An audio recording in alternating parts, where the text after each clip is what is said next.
Well, I'm Dane, and this is Dane Explains. The idea of terraforming has been around for a while. First proposed publicly by Carl Sagan in 1961. I've even had some involvement in the terraforming area with my art.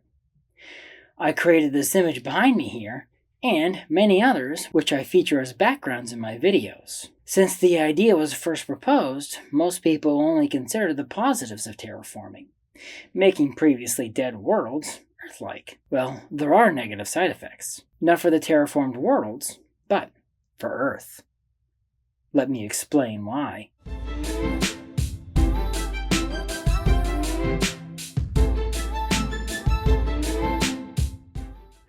Terraforming is the idea of positively changing a world's environment to better suit Earth life. Some people argue that we shouldn't attempt to terraform other worlds, because we should just leave the other worlds as they are. However, many disagree with that, including myself. But this isn't a video about that. So, save your negative comments for when I do a video on the ethics of terraforming. How could making another world more suitable for Earth life make Earth less suitable for Earth life? Well, the most obvious way terraforming can damage Earth is if people decide to use what I like to call the brute force approach to terraforming a world. That method is just literally take resources from Earth and bring them en masse to another world to make it more Earth-like. And I say world instead of planet because the moon is included here. In fact, the moon is probably the most tempting target to brute force due to its close proximity to Earth. I'm not going to talk about the potential negative impacts this would have on Earth because I think they're obvious and I don't think this method will ever be used. Barring some kind of natural disaster that will destroy Earth regardless, so we might as well quickly use what we got to make another world better. Anyway, most of the methods people have come up with probably wouldn't affect Earth too awfully much.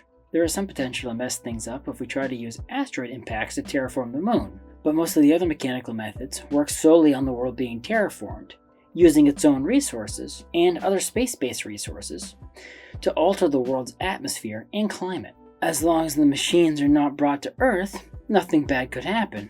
However, if we're truly going to terraform other worlds, we will need more than just mechanical methods. Specifically, we'll need organisms to build a self-sustaining biosphere. Without that, what's the point in trying? If we go the most natural route and use mechanical methods until whatever world we're working on has good enough conditions to introduce life, then it will take literally tens of thousands of years to make any progress. Most people who are serious about terraforming aren't that patient. They want to see visible progress in their own lifetime. One idea to speed things up is to engineer life to not only be better suited for the target world, but to speed the process along. There is a nonprofit called Pioneer Labs, founded by Erica de Benedictis, that has engineering microbes to terraform Mars as their stated goal. They would even like to have a small payload on the first Starship SpaceX sends to Mars. To terraform Mars, you need to release large amounts of greenhouse gases to warm it up. If you use specially engineered microbes to do that job, there could be major negative consequences for Earth if they got out into the environment. Since we're trying to kinda not release tons of greenhouse gases on Earth, also, it's super hard to not bring any of those microbes back. No decontamination is 100%. So some will slip through. Organisms designed to terraform Venus would probably do the exact opposite if they were released on Earth, starving the Earth of CO2 and pushing the Earth to a snowball state. In order to combat these potential unintended negative consequences for Earth, these engineered organisms, or synthetic biology as Pioneer Lab likes to call them, would need some kind of kill switch, not just for Earth, but also for the worlds they were used to terraform, once the goal of terraforming them was reached. So they don't do something like push Mars to a hothouse world like Venus. But we have to keep in mind that life is sneaky, and microbes especially can quickly adapt around kill switches that we might design into them. So some kind of countermeasure that doesn't put evolutionary pressure on them would have to be devised that would cause them to become more and more benign the more Earth-like the world gets. That way, even if they got out into the environment on Earth, they would have little to no effect. Of course, there's a sticking point that all the other worlds in the solar system besides Earth are dead and barren for a reason, as far as we can tell anyway.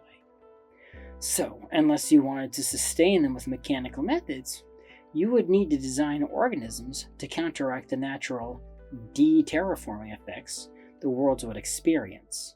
Those microbes may also be dangerous if they reach Earth.